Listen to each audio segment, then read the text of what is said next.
Olá, pessoal! De volta no Pequenas Histórias, começando hoje, primeiramente, respondendo a uma pergunta que muitos leitores me fazem quando me encontram em palestras, bate-papos e tal, que é: qual é o seu livro mais vendido até hoje? Qual é o seu best-seller?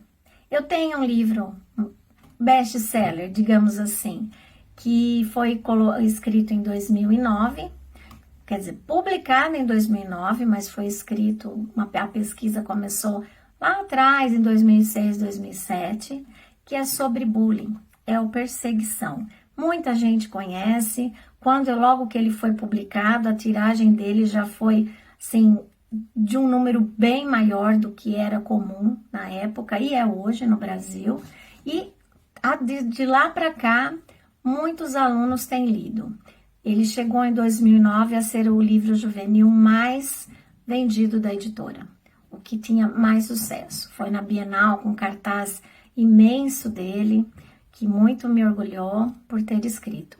Esse livro começou a ser pensado lá para 2007, um pouquinho menos, 2006, sobre a violência nas escolas, entre alunos e alunos, professores. Então, tudo isso me motivou a pesquisar.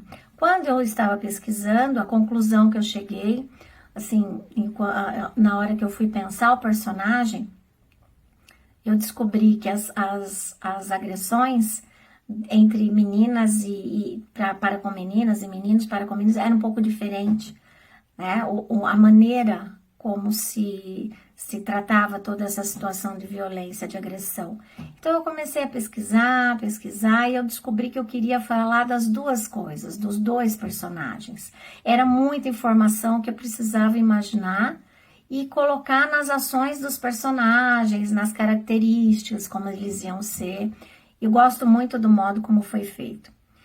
E eu vou contar um pedacinho para vocês, este é na capa do Léo e da Malu, e falar também sobre um outro livro. Ele é o primeiro livro, por enquanto único, que eu tenho uma continuação. Como o ponto de vista da história é narrada pela Malu, e contando o que aconteceu com ela no ano do 9º ano, e o que aconteceu com o Léo, eles já estão mais velhos ali, eles estão no 3º, e a história é contada em flashback, eu senti a necessidade do Léo ganhar voz também.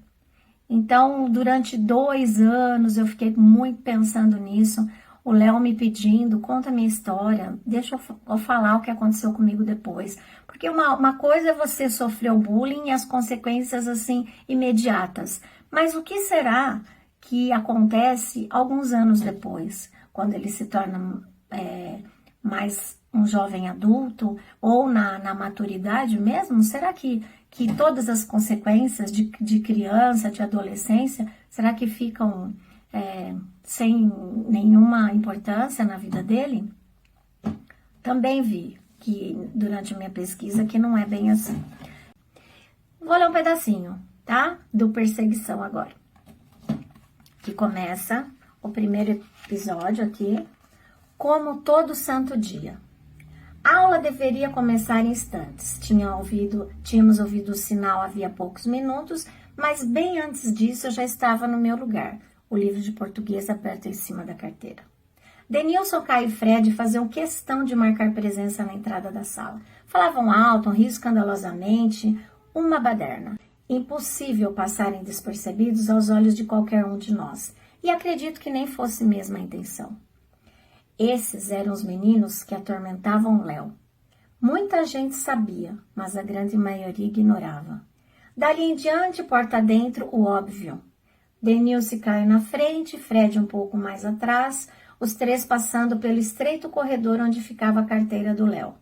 Tão logo chegavam perto, a simulação de um tropeço, um esbarrão ou algo semelhante, como se tudo não passasse de inocente brincadeira. Opa! E o súbito arremesso dos objetos ao chão. Era um opa cínico, dissimulado. Muitos alunos riam abertamente, sem motivo para disfarces. Desculpa aí, Leitão. Um desculpa aí debochado, quase nojento de ouvir. Pede desculpa não, Denilson. Não vê que a carteira dele é que tá torta na passagem? Arruma isso aí, gordo. E Caio ria, um prazer desmensurável.